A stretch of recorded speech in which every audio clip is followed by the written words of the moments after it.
This is for you, Kings fans, wherever you may be. All the frustration and disappointment of the past is gone. The 45-year drought is over. The Los Angeles Kings are indeed the kings of the National Hockey League. They are the 2012 Stanley Cup champions.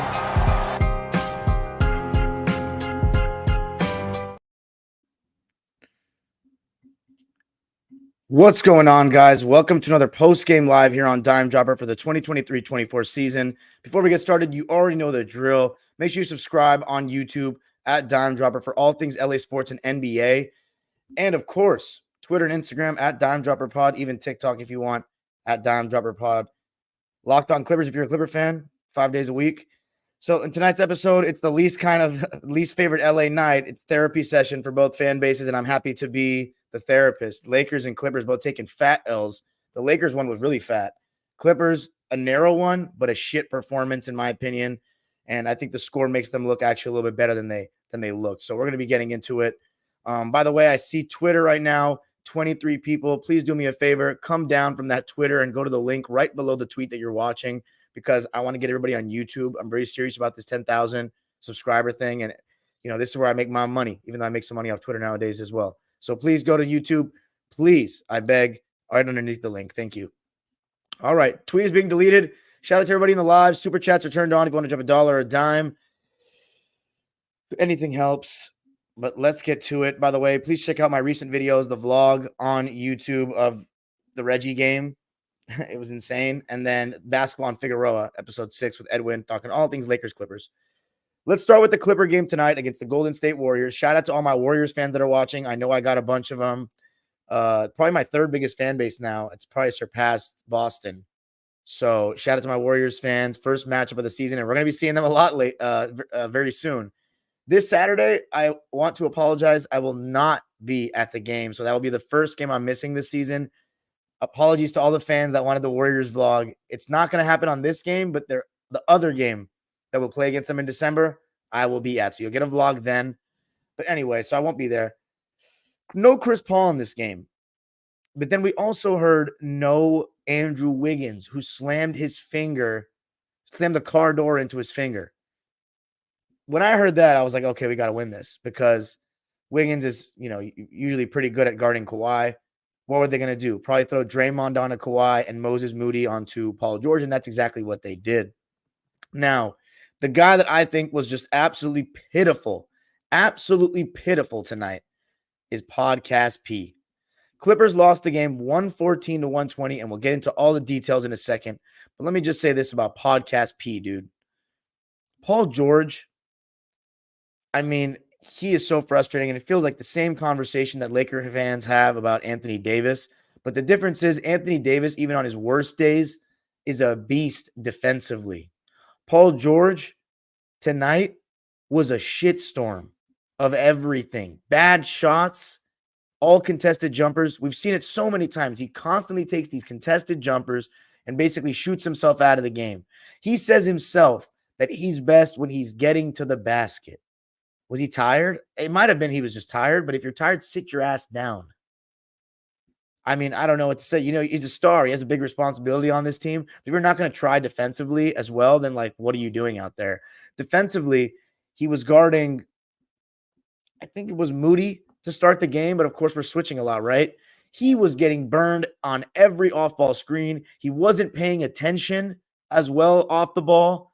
He was switching. He was calling out switches when there was no screen, when he was literally just lagging behind. The guy he was guarding would create separation, and he saw somebody on the Clippers was closer to him and be like, yo, switch. I got yours. Bro, you're not fooling anybody here. You call yourself one of the – I love to get after it on both ends of the floor. Paul, I love you, dude. You're my second favorite player on the team after Terrence, who we're going to get into as well. There's no excuse. I don't care that we're on a back-to-back, personally. You won with plenty of time on the clock yesterday.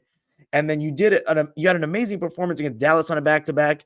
You want to be a championship team. You brought in James Harden to lessen the load. Let's be real, though. Defensively, it's only increased the load for Paul George and Kawhi Leonard. And it makes it hard. But offensively, he has no excuse. Now that Russ has gone to the bench, it is not as clunky. He's getting a good diet of shots. Second quarter, he basically has the license in that second unit, whichever half it is, with Norm and Russ to just gun. And he took bad shots and he played shitty defense. On ball, off ball, however you want to slice it. No rotation half the time. I mean, it's inexcusable to play with that little of an effort and you say you want to win a championship so bad. There are steps that you need to take. It's not about one regular season game because now it's 3 games in a row. You can clearly see I'm a little more agitated tonight because it's not even that I think this team can win a championship. I've already told you how I feel after the trade and even before the trade. But you as the stars that signed off to this and want to do this whole thing and you have all the attention on you and all this, you better come to play. Kawhi Leonard came to play. Russell Westbrook, I've rarely faulted his effort in a Clipper jersey, ever. James Harden, I mean, he had a good first half and a not so good second half. But from an effort perspective, I think James Harden was closer to his standard than Paul George. Paul George was a joke. Let's talk about the specifics of the game. Oh, and Ty Lue, Terrence Mann, these guys are all going to hear it as well. So the first quarter, Loon obviously matched up against Zoo, Kawhi, and Draymond going at it. Terrence Mann against Steph. And let me just say, I got to look back at the made shots by Steph. He had 26 points, but I thought Terrence actually did a pretty decent job chasing him over screens. I was a little bit worried, but I thought he did a good job not just chasing him over screens, but denying the ball. Sometimes there were times where Steph was trying to get the ball and Terrence was just staying glued to him. And I thought that was pretty good. But anybody else Steph was going against, he was basically cooking. And from the beginning of the game, he was trying to get hard in the pick and roll.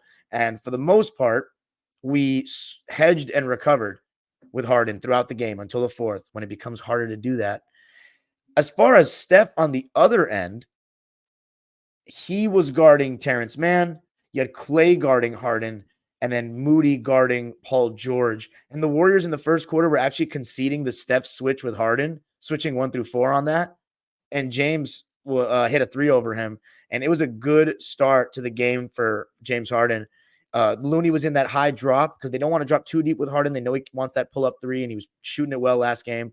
And he had a very good first quarter, 9 points. He had 2 threes. 2 of them were contested.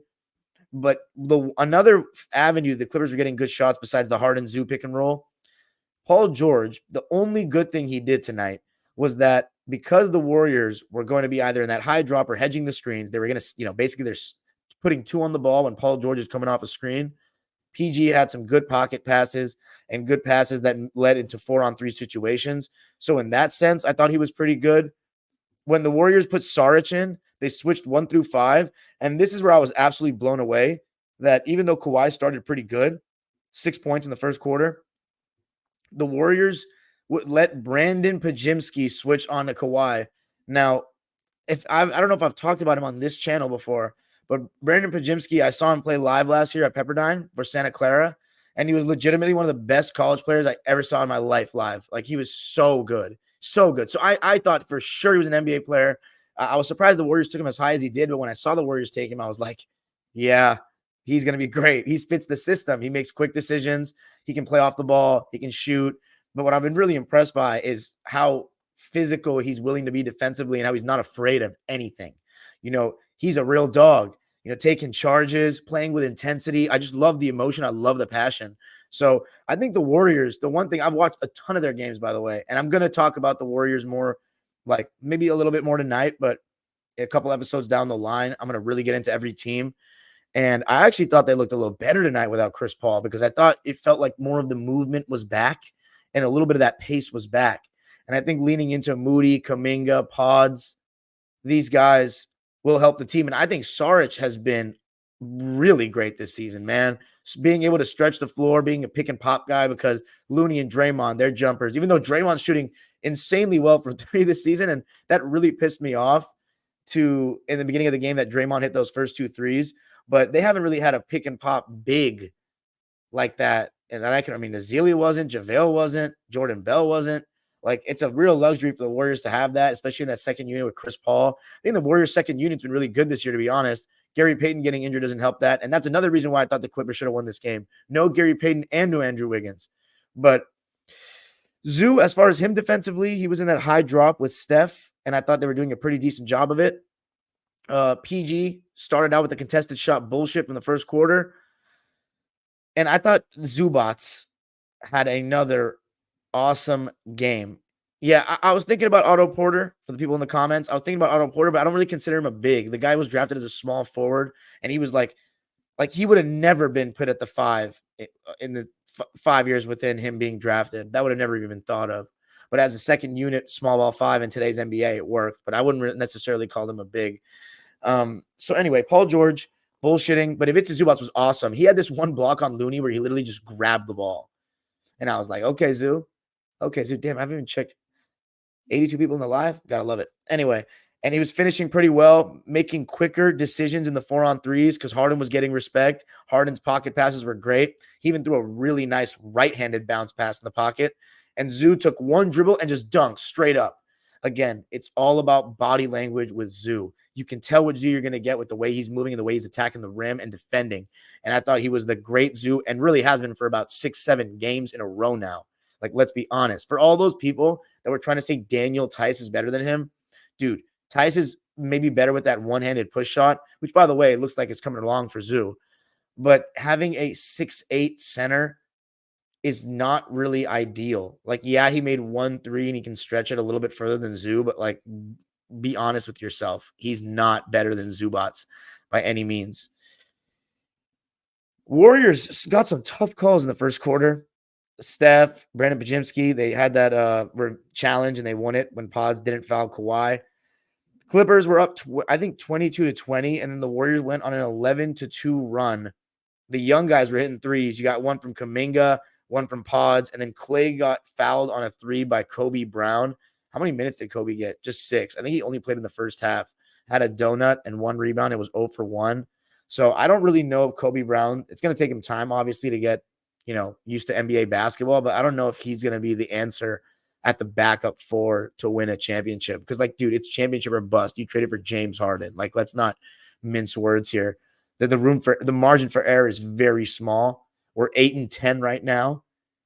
We're 5-3 since we made the change to put Russ on the bench, and we are 5-8 with James Harden. So, yeah, not great so far if we're actually looking at the results. No matter how we're trending, the inconsistencies are very disappointing and frustrating. Anyway, end of the first quarter, Warriors led 31-24 after an amazing putback by Russ at the end of the first. But that second unit, they went on a drought. Norman Powell, Russell Westbrook, Paul George, I thought were pretty dog shit in that second quarter. Norm, I'm surprised he even played with that injury that he looked like he had against Harrison Barnes last night.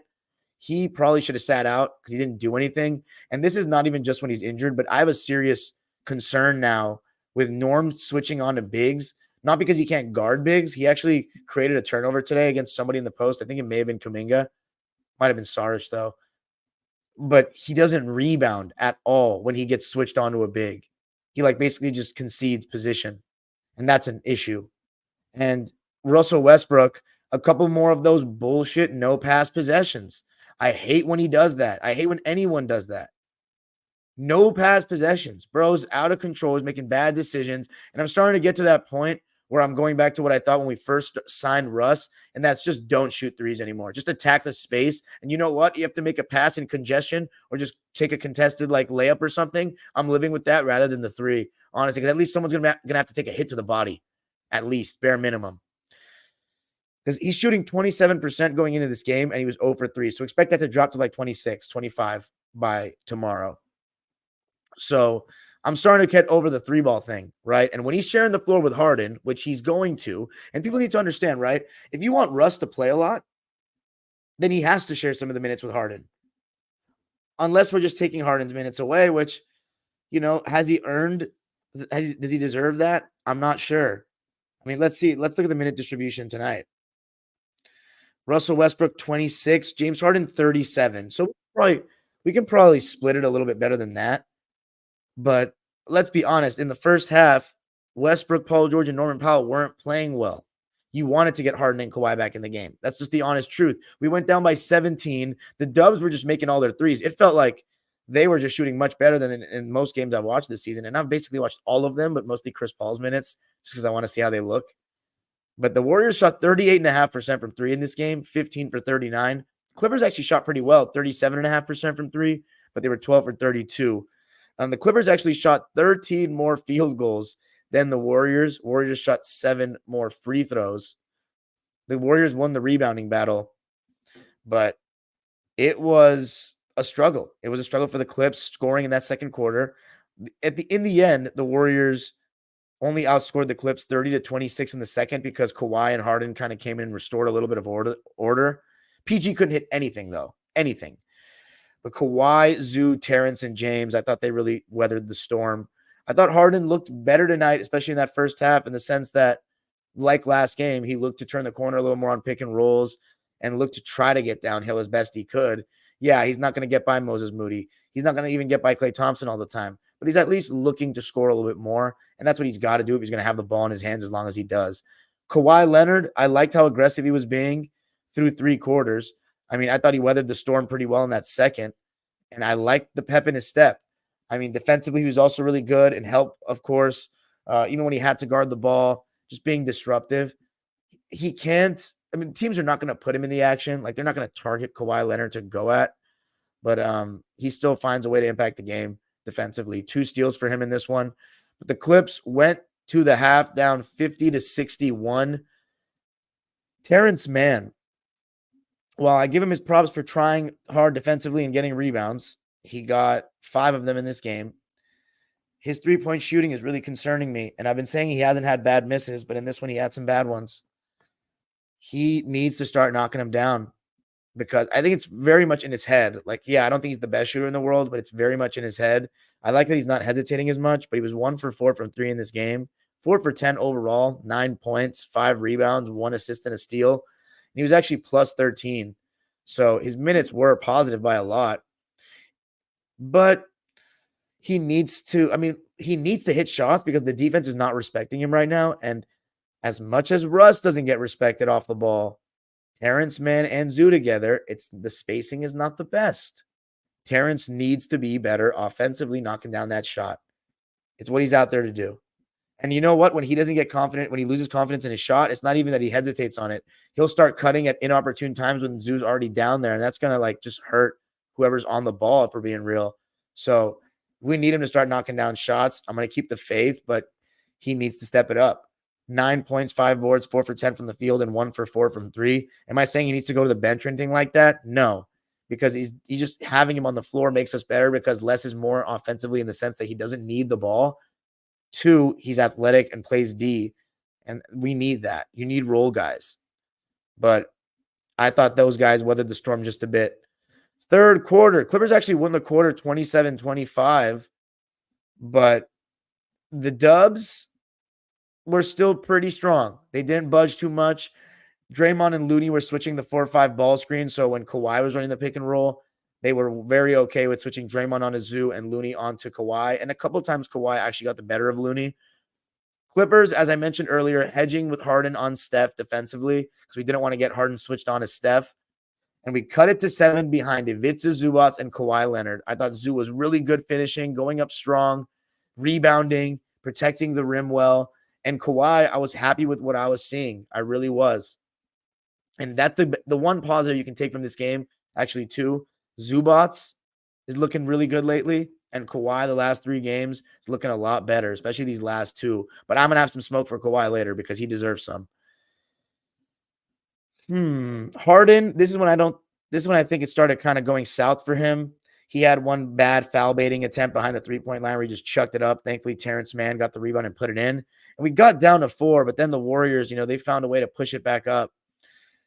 He also had some bad defensive plays where he didn't really put in an effort in transition. And I thought the one play that really got Klay Thompson going, and Klay Thompson has struggled massively this season, massively.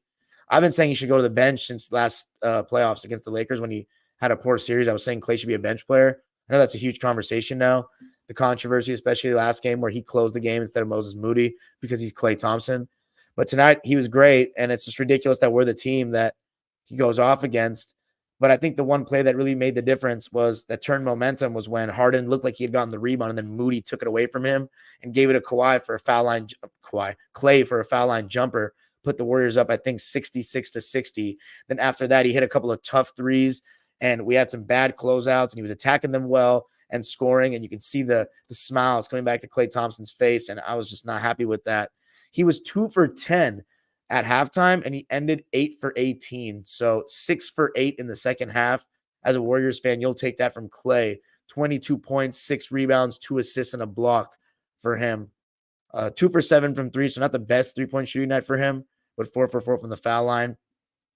I mean, yikes. That was very frustrating. PG, dog shit off the ball. I think in general, the Clippers were dog shit off the ball. They were not rotating well enough. They were falling asleep. They weren't communicating, and it just wasn't good enough. And then out of nowhere, out of absolutely nowhere, Ty Lue goes to not one, not two, not one, not two, not three, LeBron style, not 3, but 4 guards on the court at once. Russ and Harden, whose minutes were already trash in the first half. The point I was trying to make earlier was if you want Russ to play without Harden, well, then he's not going to play that many minutes because Harden's the starter. So it's only going to be the maximum. Like Harden's going to get 30 minutes. So like the max you're going to get is like 18 if you're only playing them separate, if you're a Russ fan. Like that's the sad reality, right? They have to share the court a little bit, which sucks because it's not a good fit at all. It just puts Russ in more off-ball situations, and it's not as good defensively, especially when Norm's out there with them. So he put in Bones with them out of nowhere, just cooled off the bench. Look, I know the Warriors don't have anybody over 6'10" on their roster, but that was ridiculous to go that small, especially when we were losing.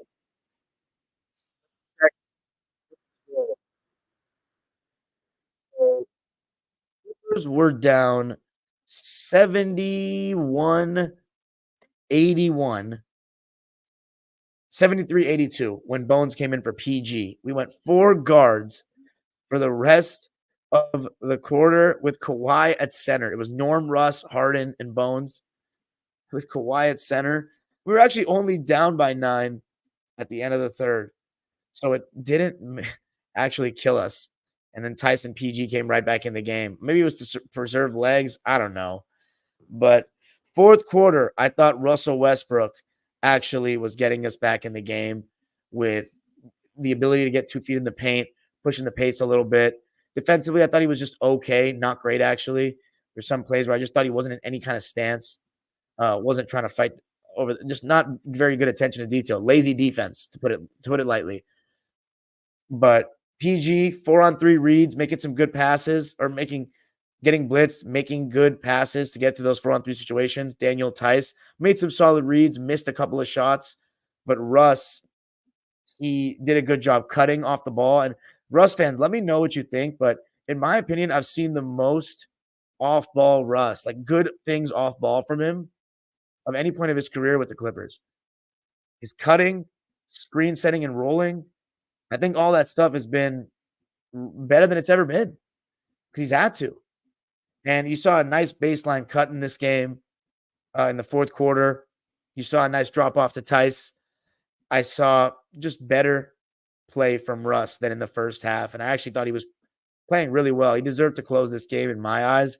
But the spacing towards the end can be tough, especially when you have Terrence Mann and Zoo in there together, all 3 of them. But even just Russ and Terrence Mann right now with the way Terrence is shooting, it's not ideal.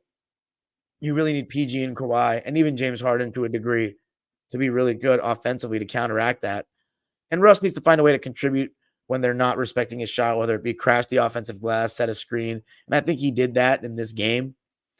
But Clippers cut it down to 5 after a James Harden step back 3. Zubats, by the way, very solid performance. As I said, even in the second half, he was just playing so well. So well. And so was Klay Thompson, by the way. And then we get to Steph Curry, who we just could not stop at all in the fourth. Norman Powell was non-existent in this game. He was a ghost. Wasn't good. Probably shouldn't have even played. Goes to the bench last 5 minutes or so. Steph Curry, nobody could guard him in the fourth. The only one that stood a chance seemed like it was Terrence Mann. He was getting to the rim at will. Paul George's defense on him was pretty pathetic. And they were targeting James Harden over and over again with Steph. And we weren't really able to avoid the switch. And he was getting what he wanted. James Harden, it's going to be a real for all he does offensively, it is going to be a real issue closing with him down the stretch of games against good teams. Because teams are going to target him. And I don't know what to say. We have a major issues closing. First of all, Kawhi comes in at the 6-minute and 29-second mark. Okay, he's out the first 5.5 minutes of the fourth. That's not ideal. But for him to not shoot till there was 1 minute and 58 seconds left in the game is inexcusable. Inexcusable. He had 21 points going in to the fourth quarter. And all he had was one layup that Paul George gave him with 1.5 minutes left. That's ridiculous. And Ty Lue taking Zubats out of the game to go small, switch everything when we have James Harden, who's a defensive liability at the end of games. You switch if you're a real serious team that wants to win a championship and you want to switch everything, you got to do it with guys that can fucking guard, not James Harden. Get real, especially when Zubats is playing like that. How many times is Ty going to sit Zubats down with his small ball conviction when Zubats is playing so well? How many times, especially against a small Warriors team where we actually got more offensive rebounds than them? Ty Lue cannot get a pass. Ty Lue cannot get a pass because he's done it one too many times. What was the lineup to close? Kawhi, Paul, Terrence, Russ. Kawhi, Paul, Terrence, Russ, and James. Nah, man. Ever since the trade, when his job has now become harder, Ty Lue is now making all those mistakes again. Ty Lue should have pushed back on the trade. His job was easy. The roster would have been blamed more than him, I think. He had just played Rocco and Terrence. And now it's tough. Now it's tougher to make all this work. So this is the part that really pissed me off. PG finally hits a 3. Cuts it down to 6 with a minute left. 107-113. By the way, Steph Curry, some of his finishes around the basket, unbelievable. Unreal. And the Warriors offense, they still move so well without the ball, especially without Chris Paul. But we're down by 6, and there's a minute left. And these guys are like putting 2 on the ball and conceding a dunk, no ball pressure, like the game is over. I actually lost it. Like, I wasn't going to get mad. And like you guys know, this season I haven't really gotten mad because after Harden came, like my expectations went down the toilet. Like now I don't expect anything but a clown convention. Let me be real. But here's the thing. Clown convention in the sense that it's going to be a roller coaster. This team's going to look great some nights because they have the talent to be a championship contender. I say contender, not a team, not a championship team, a contender, meaning they can be in the mix, second round, maybe conference finals. If things go great, still a piece away. They're too old. They look old and slow when they were playing against the Warriors tonight, and the Warriors look old and slow. I mean, we're on a back-to-back as well. A lot of games lately. I got to give them that. And they have, after this next game against the Warriors, they get a couple of days off. Yeah, we play the Warriors again on Saturday, as I said. But you guys not, like, basically conceding a bucket with a minute left is inexcusable. It's a slap in the face. It's either you guys are all stupid, which I really don't want to think you are because you're NBA players. You shouldn't all be dumb. Or you just don't give a shit anymore. 58 seconds and you're conceding a basket like that. And then you score again and you intentionally, or not even intentionally foul, you recklessly reach when we're over the limit. This is unacceptable. We might have been tired, fam. We might have been tired. No, then get your conditioning up. Like you're in the NBA. This is ridiculous. The Warriors are old. No, you don't give up, dude. You don't give up. I don't believe in that. If you're too tired, you ask for a sub. Straight up. Ask for a sub. Not good enough. Warriors win at 120-114.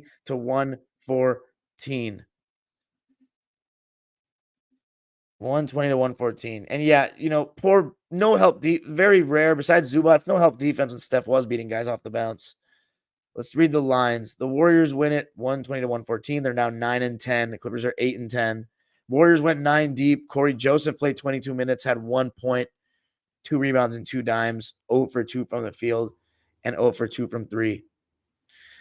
Dario Saric. Actually, let's go to Looney. He only played 13 minutes, 2 points, 5 boards, 2 assists, 0 for 4 from the field, 13 minutes. Jonathan Kuminga, I thought he was really solid in this game, attacking the basket, taking advantage of the fact that we're old and slow. 17 points, 6 rebounds, 3 assists, a steal, and a block on 6 for 8 shooting and 3 for 5 from 3.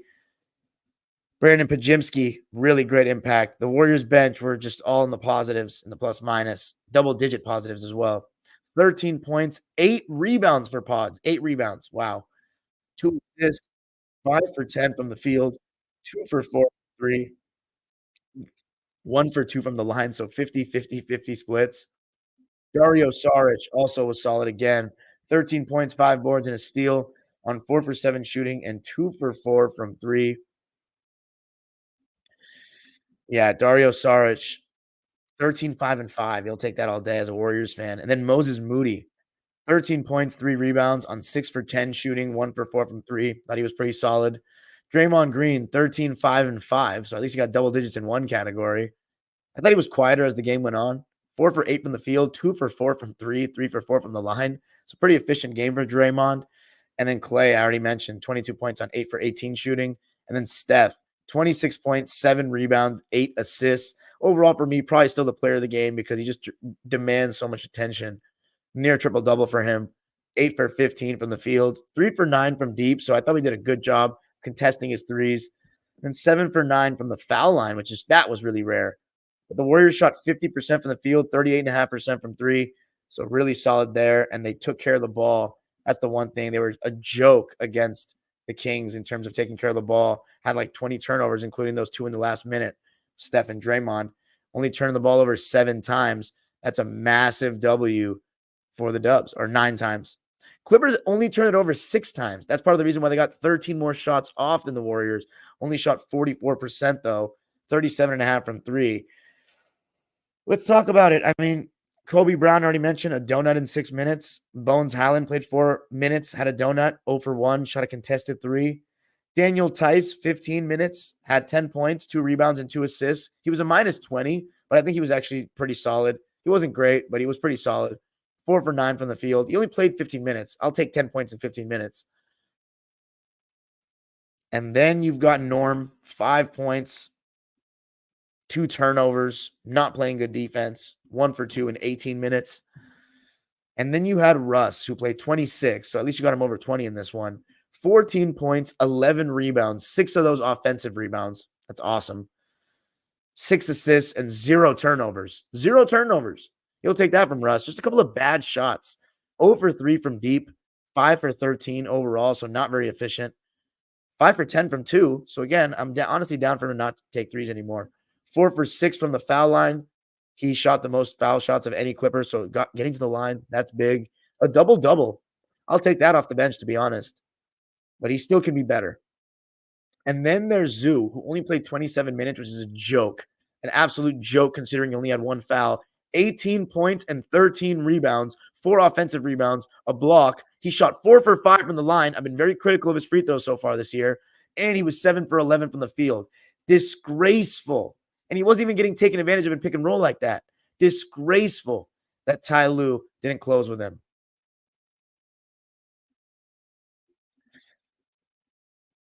Paul George. Let's see.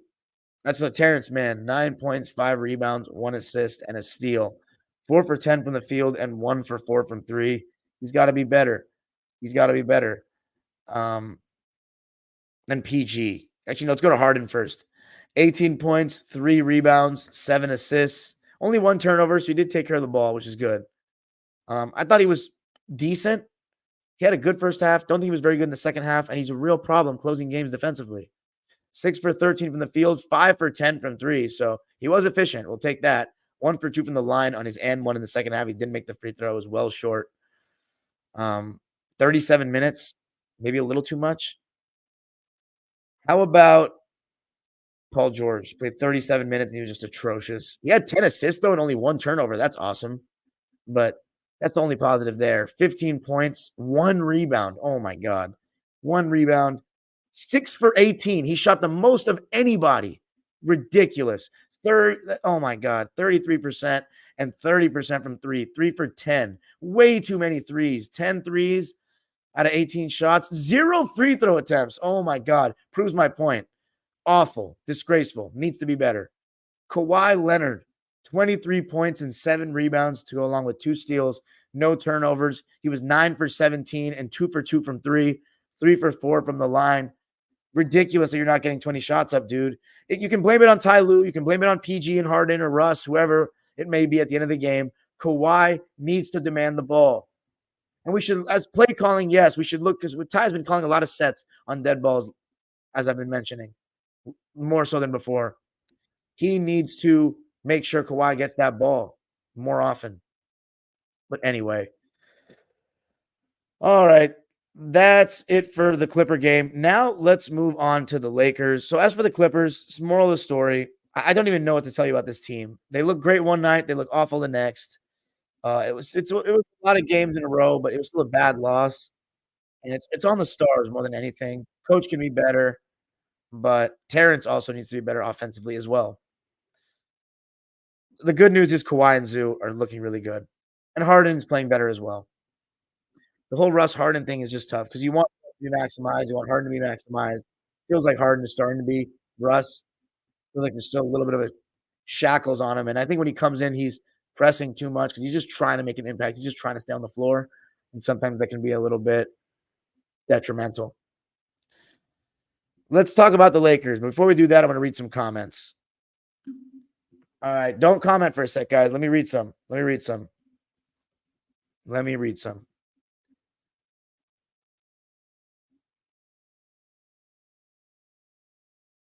Stratos, what's up, man? Super chats are turned on, by the way, gentlemen and ladies. Sick of PG. Oh, poor Dimes had a meltdown earlier. No, I didn't. Alexander Vischer says, yep, this loss was stupid, and I was just yelling at my phone watching in the fourth quarter where Harden missed a wide-open 3. Someone got the rebound, then Paul George missed the wide-open 3. Yeah, I don't know, bro. Why 4 of them played in the fourth? It did not work before.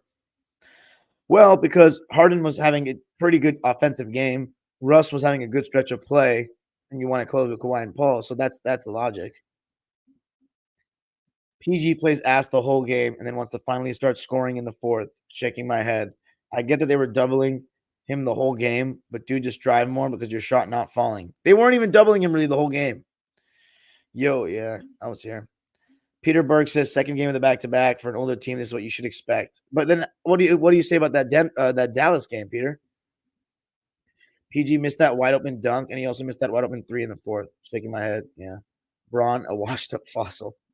The Clippers are not a serious organization. The sooner fans realize this, the more things will make sense. This is why I can't take this team serious, bro. Ballmer doesn't care about winning. Wow, that's a bold claim. Monty done with this season, Brody. Fuck him. Why the hell was Kawhi put in so late in the fourth with 6 minutes to go and didn't touch the ball until 5 minutes remaining? I addressed that. Shitty performance indeed. What's up, Tremaine? Clippers can't win back-to-back. Stratus, you on Twitter? Clippers can't win back-to-backs. They're old, not surprised. We literally killed Dallas. Dime speaks the truth. Does the best live in SoCal in terms of LA sports. Hey, thanks so much, man. Fernando Torres? Clippers are old, slow, lazy. Made it just in time. Thank you, Sonic. Pandemic P. Where Paul at Doe. Paul George is so overrated. Wow. For real, when was the last time PG-13 was good this season? Against Dallas. It was phenomenal. AD and PG both disappear in games. Dime is our basketball truth teller. Thank you, Jarius. The one game Klay Thompson wants to show up. I know. PG ass. PG-13 right in that Western Conference Finals appearance to be killed if not for that. That's true. PG-13 has been playing like a number 1 option in the last 3 games. He just has an entire lapse of basketball IQ. Facts. Kawhi and Man are the only consistent on-ball defenders. Warriors hunted Harden all night. I wouldn't even say all night. It's first quarter and fourth quarter. Westbrook acquisition left February set this team back so much. I totally disagree with that. Can we bring back Reggie Jackson, Eric Gordon? Okay, now you're just tripping. Harden kills the Clippers' possessions. It's insane. Every time he gets the ball, he constantly allows the defense to get set. Well, I don't know about kills every possession, but he definitely lets the defense get set. Hey, what's up, Jason? It says GG Dime. What's up, Jason? Warriors fan. Harden the system, LMAO. Still winning it all this year. Gonna cry myself to sleep. Such a joke. Bummer on T-Man. I thought he could be a very low-level star like Reeves. Definitely not. Why'd you think that? He's not a star. He's a role player. Don't understand Ty playing these 4 and 5 guard lineups. LMAO. Yeah, he's a small ball conviction. Okay, people saying Paul George's ass in general are out of their mind. He's an all-time baller who has had bad spurts. Yeah. PG has been soft since he broke his leg, he says. What's up, Daniel Berry? Magic Homie says PG's my favorite player, but he was pathetic tonight. I like how Russ played, though. Pods, yo, he does bring an element. Yeah, Dime put me on pods. Yeah.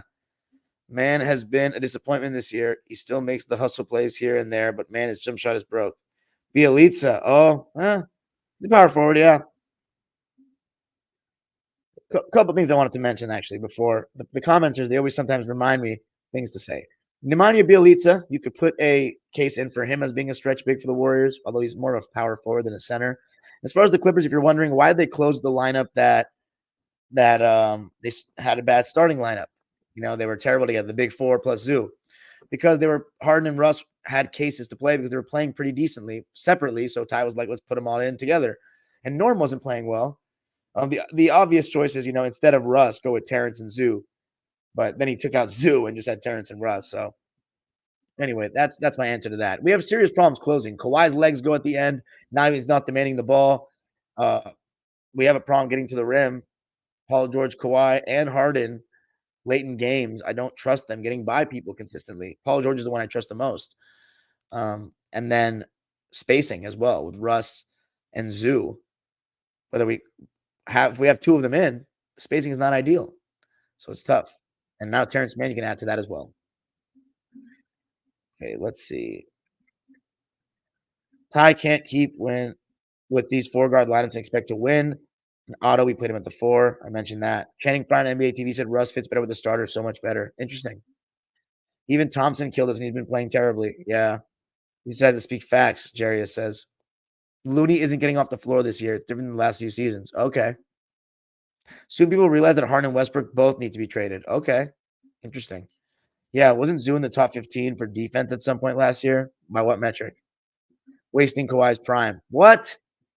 Don't give me this Kawhi sob story bullshit before I actually get mad.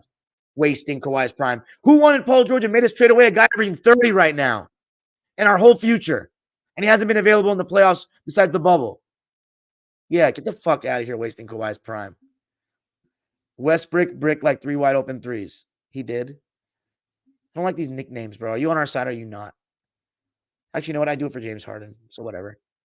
This is why I didn't believe on the Lakers or Clippers from yesterday's wins. We'll get into the Lakers soon. Kawhi needs shooters around him. Not as badly as other people, bro. Kawhi's a mid-range killer. Those guys are the ones that can counteract bad spacing, a.k.a. Eric Gordon, bro. Luke Kennard. Yeah, Luke Kennard maybe. Nico. So, yeah, they traded for Harden. Like, what do you want me to tell you? Kawhi had a say in that, by the way. You know that, right? Stuxinio says, hi, everyone. I hate this front office. I really miss, Kennard on the team. Clippers would have lost by 40 without Kawhi. Are you just like Kawhi's bodyguard? Is that what you are? Another one of these stands that just sucks him off? Man was a plus 13 tonight. I know. Tom Patricio. Ozzy says Kawhi, man, Zubac to the real big 3. Whatever. What's up, B-Rad? So many guys in the building tonight. What's up, Dime? Deathstroke X says Terrence Mann keep messing up momentum with them missed shots. I feel you. Mini Trey says, did you see what Jamal Crawford said post-game? Saying Russ should start because what basically everything you've been saying. Pushes the pace, energy is contagious, hard can come off the bench. Yeah, I feel that. It's sad to say. And then you know what we could do is we could have Kawhi play the whole second and fourth quarter instead of the first and third. That's better. Westbrook is not the solution. Okay, whatever.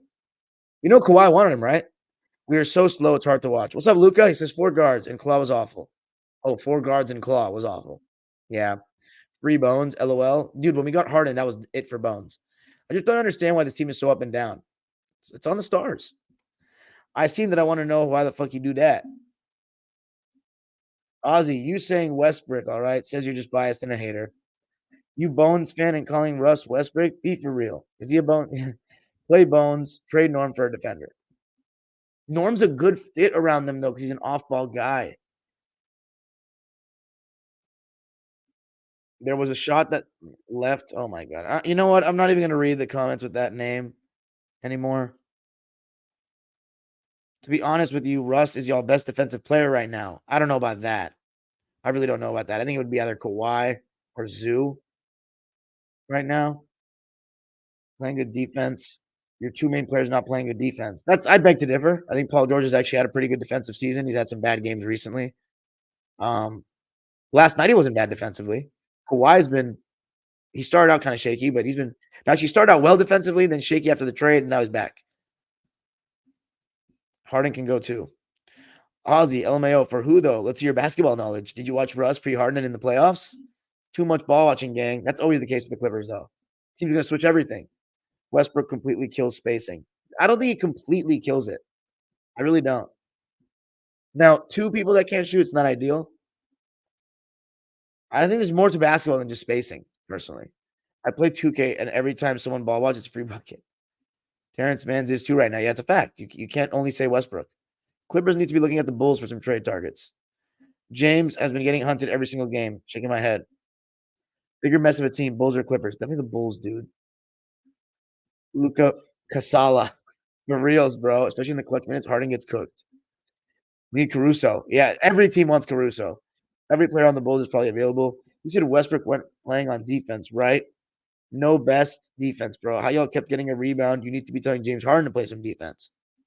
Interesting. Can shoot better than Terrence Mann and better defender. Caruso, yeah. Harden was ball hogging. I like Dorian Finney-Smith. You guys are just going with pipe dreams now. Brain dead Ty Lue. Imagine Russ, PG, Kawhi Smith, and Zubac's defense would be scary. Yeah. I would like Craig and Caruso, Ozzy. Ty Lue's been terrible in the fourth this season. I feel you. Clippers blew their window in 2020 and 2021. Why do you think that, Phoenix? Lue didn't want to take out Westbrook. Well, but he was playing well though, Ozzy. Willie Bowen, Captain Flopper and Ball Hogger is garbage. I don't know why Russ played the whole because he was playing well. What are you talking about? You don't know why. Harden hunting has been a key trend this season. Zoo getting screwed over too. Harden can't be hidden on defense right now because Kawhi playing power forward. What does that have to do with anything? Yeah, because his defense and extra possessions was elite, Ozzy. There you go.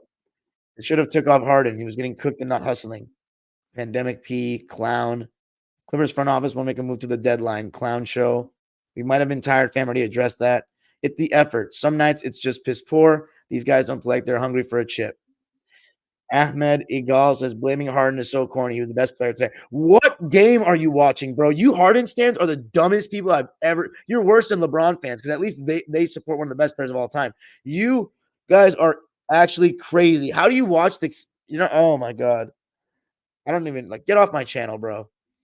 5 games, 2 days. They not used to that. No help side at all. No way James was the best today. 3 at best. Harden the best player. Are you trolling? Thank you. At least you're getting cooked. Are you crazy? Only Kawhi maybe. Only Kawhi maybe. Kawhi was the best. Oh my god. Zoo may have been better. Zoo played phenomenal. Kawhi been the best player of the whole season. I don't know about that. I think Paul George has a claim for that. Starting to change, but Elijah C says PG disappointing on both ends. Kawhi for sure. Zoo for sure better. No debate. Harden's a turnstile on defense. We lost to the bench. How come it's never been an issue in his career? Are you talking about James Harden's defense never being an issue in his career? We have too many Chiefs, not enough Indians. Harden's the laziest player I've ever seen. Him and DeRozan. Clay flexing on PG got me tight as fuck. Warriors bench was killer tonight. You don't understand ball. Only reason Zoo got bench is because Westbrook can't shoot. Dude, as if we haven't played Westbrook and Zoo together, though. So Terrence, man, because right now he's not shooting well.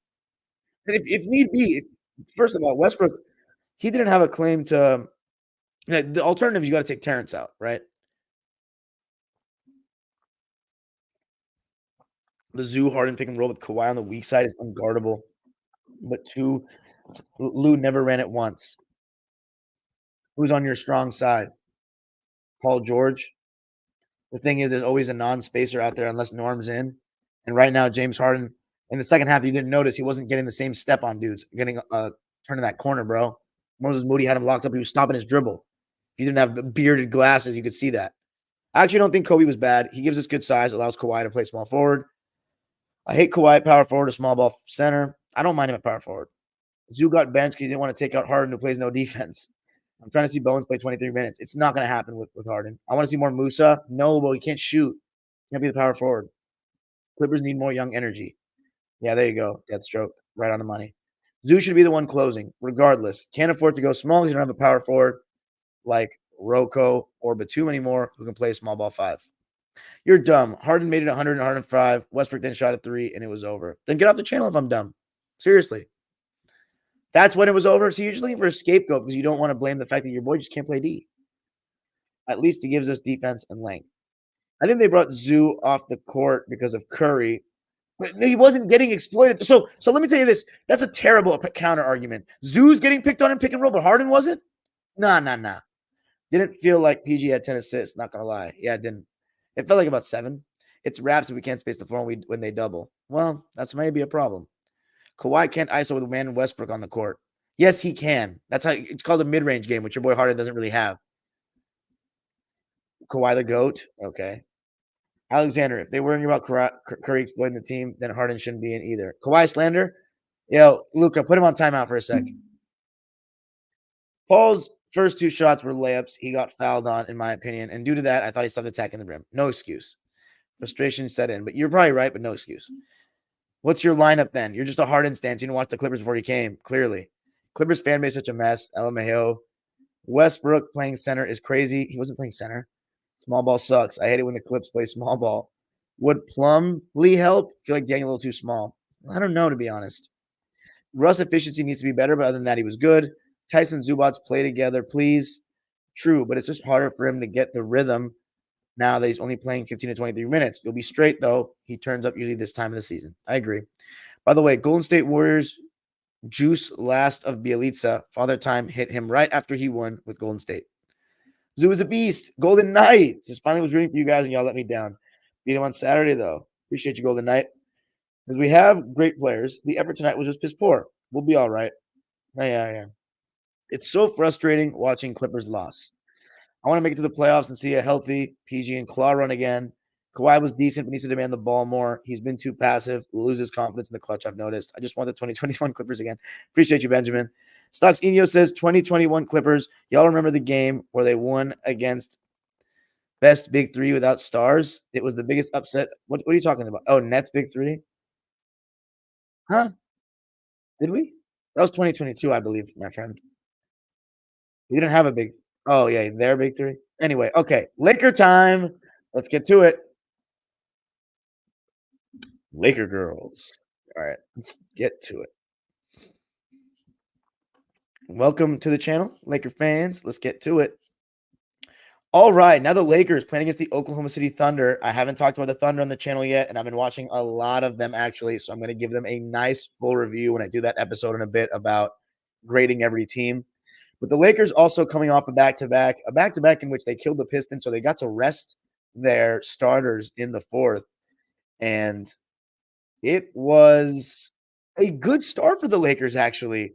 All Anthony Davis to begin the game. We saw a lot of great stuff from D'Lo AD pick and roll yesterday against Detroit, and you started to see it again. D'Lo doing a good job in that in-between game, knocking down a 3, but AD was all over the place, defensively protecting the rim, going right at Chet, finishing at the basket, and I just love the aggression in which he was playing with, the activity. Stu Lance even said the same thing, and I thought everybody on the Lakers was playing pretty well on both ends starters-wise. LeBron was guarding Lou Dort, sometimes even J-Dub, Max Christie on SGA, and he was fighting really hard over screens. And Taurean Prince guarding, what's his name? J-Dub mostly, and then D'Lo on Giddey. Giddey actually had 7 points in the first quarter. And one thing about the Thunder, they don't really play a motion offense, but they have pretty creative play calling. And part of it's because they have 5 guys that can all shoot and put the ball on the floor in their starting lineup. Lou Dort is definitely a little more suspect on the shot, but all those guys can put the ball on the floor and shoot the ball and make plays. That opens up the playbook a lot. But they're still not a super motion team like Golden State, Sacramento, or Denver, but they have good instinctive cutters, a lot of them, like Jalen Williams and Josh Giddey. SGA late in that first quarter started getting to work, started eating in the mid-range area, and they just looked like there was nobody that could guard him. And I don't really know if anybody can guard him.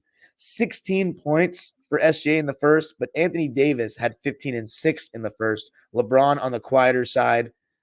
In the first half, I thought he just wasn't good enough. Did not try to really get by anybody, just shooting threes. And I figured that because, he's an old man. He was old. He was tired. And he actually wasn't even bad defensively either. He was resting a lot of it in the first half. In the second half, I think he was working harder defensively and just playing better. Lakers actually outscored the Thunder 37-30 in the first. And in the second quarter, it was all OKC. Jalen Williams from Santa Clara began that second quarter in attack mode.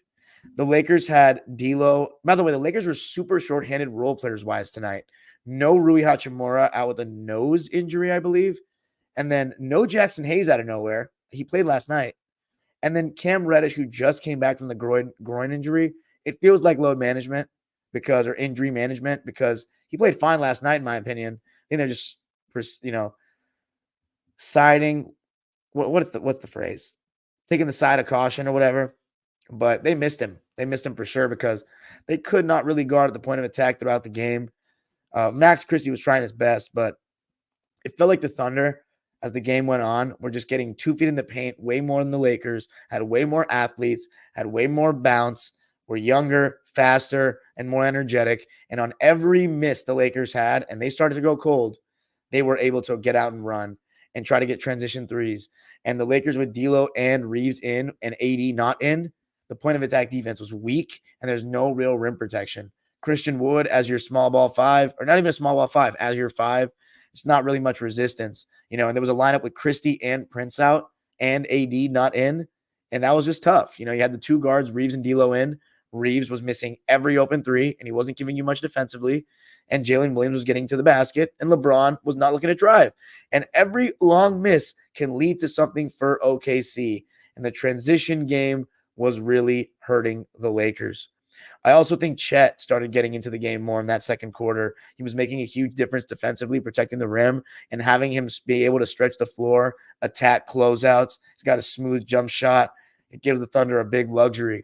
And, I think what's interesting is I feel like the Lakers were trying to run them off the line constantly, but as the game went on, the Lakers were leaving them open for three left and right. Like, they just could not get out there. It was a struggle, majorly.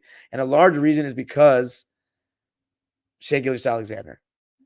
And he was getting 2 feet in the paint over and over again, causing the Laker defense to help, sometimes overhelp, and guys were open for three.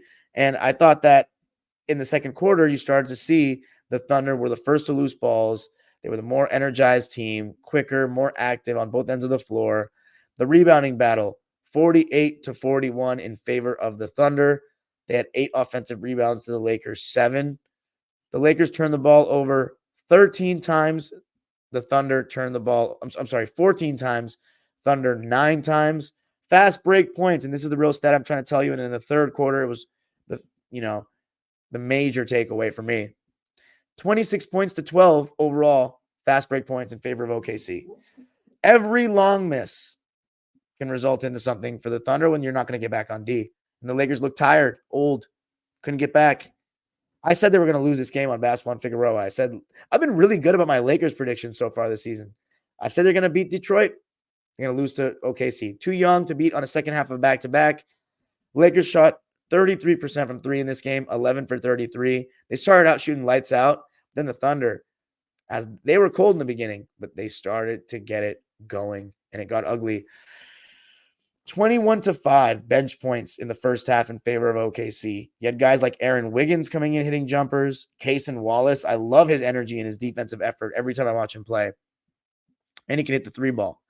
10 points, 3 rebounds, 4 for 7 from the field, and 2 for 4 from 3 in 22 minutes for Wallace. He was a plus 19. He was excellent, in my opinion. Aaron Wiggins, 6 points, 5 rebounds, 2 assists in 13 minutes. Not bad at all. And he made both shots he took. Thunder outscored the Lakers 42-23 in the second. So it was just a disaster on both ends of the floor for the purple and gold. It was 72-60 at the half in favor of the Thunder. 72 points. So Lakers point of attack defense, not good enough. Lakers effort, not good enough. Lakers transition defense, not good enough. Second half, Lakers can't guard. It felt like trading baskets a lot. Third quarter was actually OKC 38-26. They won it. And it felt like for the rest of the game, it was just kind of trading baskets. LeBron started trying a little harder defensively. He played a little bit of D on SGA in the fourth to no avail. AD, let's see how many points he ended with. 31. I actually thought he was really good, to be honest. He was the only player I think played well. LeBron was actually pretty good too, but you needed more from everyone else. D'Lo wasn't bad either. It's just like you're going to need LeBron to score more than 21 for one. I thought 12 rebounds, 6 assists is fine. I think he was good with the rebounding, but first half he just wasn't really good enough. 7 for 12 for LeBron. He still was very efficient, and he's shooting the three ball so well to start the year. 4 for 8 in 35 minutes, but he had 5 turnovers, and some were just really bad passes. The lob pass over the top in that first quarter was just, it was so underthrown. I couldn't believe it. But AD was the man for me. It's just 133 points. This is a team, the Lakers, who people were predicting are going to be a top 10 defense. And right now, they don't look very good at the point of attack. They missed Jared Vanderbilt massively. They missed Cam Reddish in this one. But let's talk about the Thunder, right? How hard it is to guard them. They were spamming that pick and pop with Chet and SGA in that second half. And even the great Anthony Davis, who's, in my opinion, the best defender in basketball, he had trouble with it, because he closes out on Chet hard. He sometimes, if you don't close out, he's going to hit that three. He's got such a great shot. You close out, he's pump faking, stepping into the mid range, and a couple times he got to his bag 1-on-1 against AD and scored on him. It was getting ugly. I'm not going to lie. Chet scoring on AD like that, hit him with a little turnaround and one. I was so impressed. Hold on, I got to plug my computer charger in.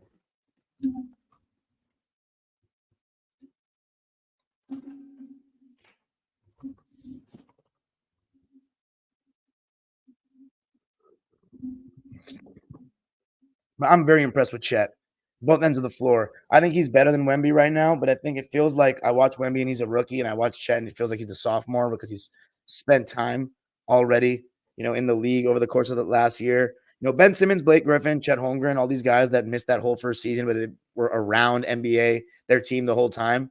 It's different. They come in with a little different confidence. But Chet, I think part of it is the way he's used. He plays the 5 for OKC. Wemby plays the 4 for the Spurs, and it feels like they just underuse him in like screen and roll type actions and stuff like that. Whereas Chet is doing a lot of pick and pop stuff with SGA, and he's just more of a complementary player on offense. And on defense, he is great. But Wemby, it's like they either give him the ball in isolation a lot, and like Wemby and Chet both, they're not going to they have the amazing fluidity to score on bigs and create separation and shoot over the top of guys, but they're not consistently taking advantage of smaller guys one-on-one, like bigger wings that are smaller than them, but they're still like strong. So like they can't bully them. And that's the thing, that if they want to get to the next level, the highest level, like in their primes, best player on championship team type candidates, to me, you've got to be able to take advantage of mismatches at that size. And that's the big flaw with a lot of modern bigs, in my opinion. But yeah, the Thunder, I mean, the Lakers couldn't stop them. They made a little run in the end, cut it down 107 to 120. LeBron was hitting his 3-ball. Reeves started getting going a bit. But it was that play where Anthony Davis got blocked by Isaiah Joe from behind, and then Lou Dort hit a 3 that sealed the deal. And I thought Lou Dort was really good. The Thunder just in the second half were just running them out of the gym, really. Laker transition defense was poor. And Taurean Prince just missed 3 after 3 in that second half, wide open in the corner.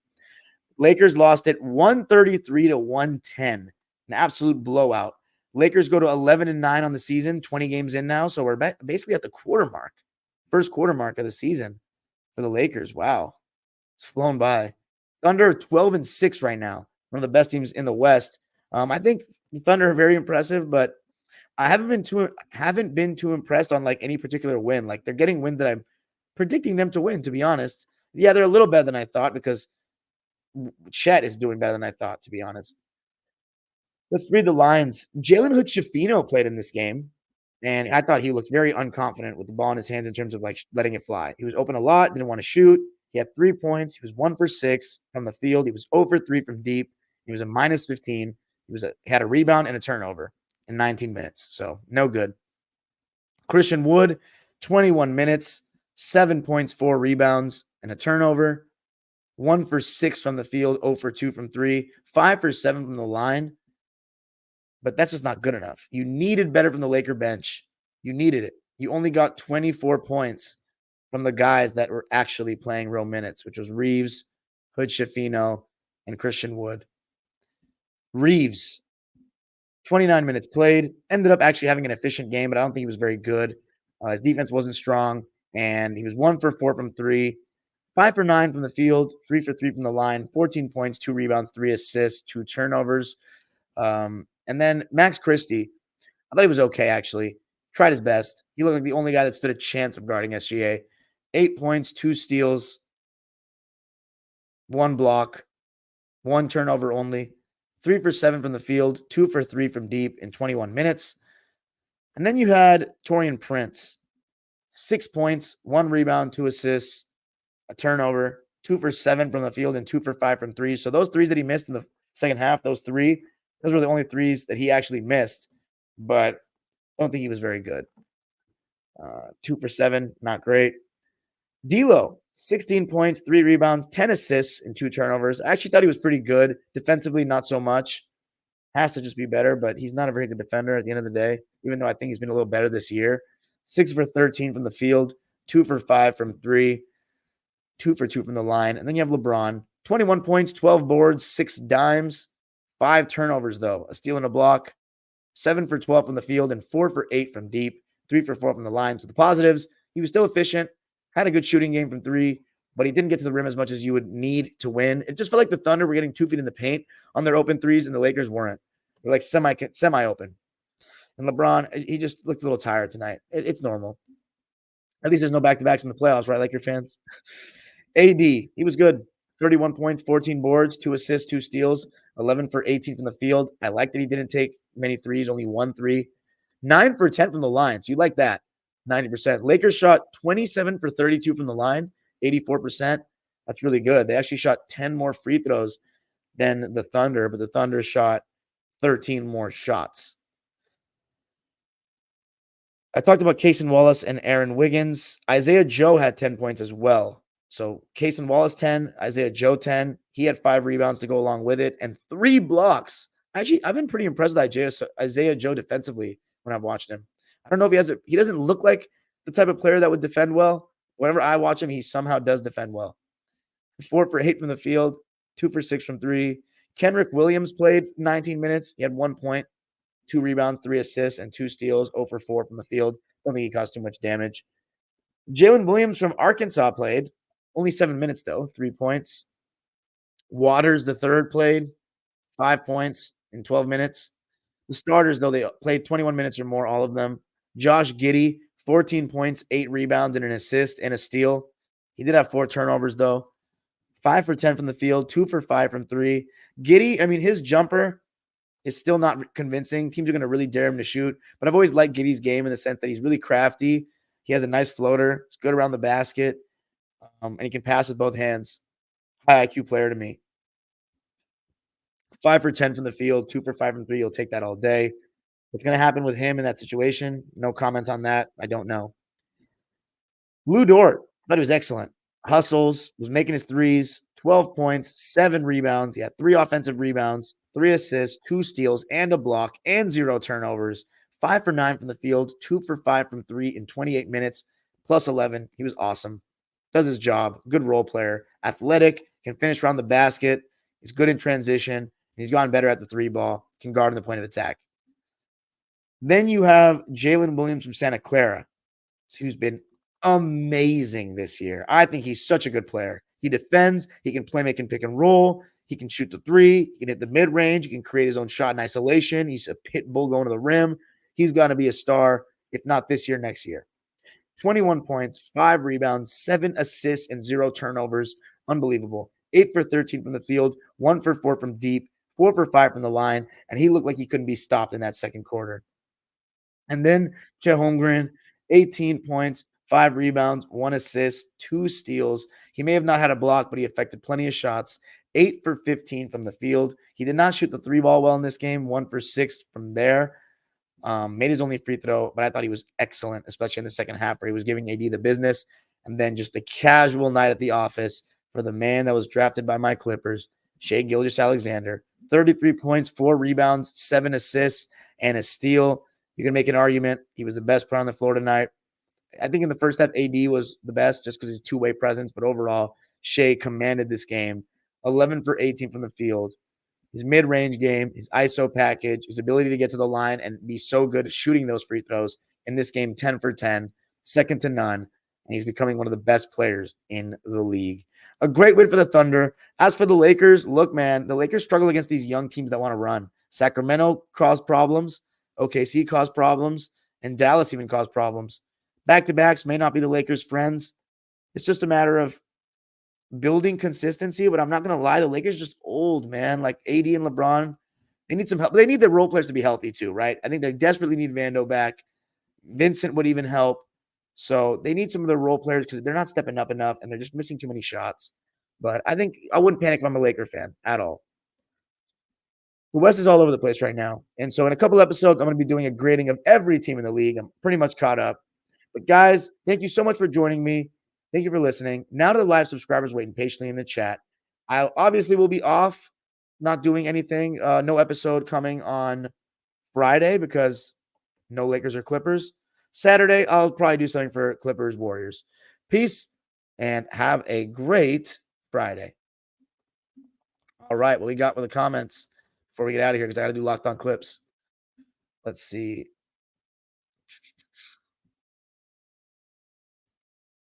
Where was I? No Laker comments, huh? I told OKC was going to blow out Lakers at the end of 4 Sportsmen Live. They said all but Gabe will come back against Houston. Okay. That tells me that was Jackson Hayes and Cam really injured? Were they really injured? What's the fix for the Clippers, you think? What's the fix? What's the fix? Never go 4 guards. The players stars need to just play better. And start closing with Zoo. Play Kobe Brown instead of PJ. Maybe consider trying a mirror at that role. Maybe a little small, but why not give it a go? Good night, Stuxinho. Any last comments, guys? 71 people in here. I better see at least 30 comments when this video ends. At least, please. Just give me your thoughts on the games or how you're feeling, please. Any last comments, guys? I'll give you till midnight. You got 2 minutes.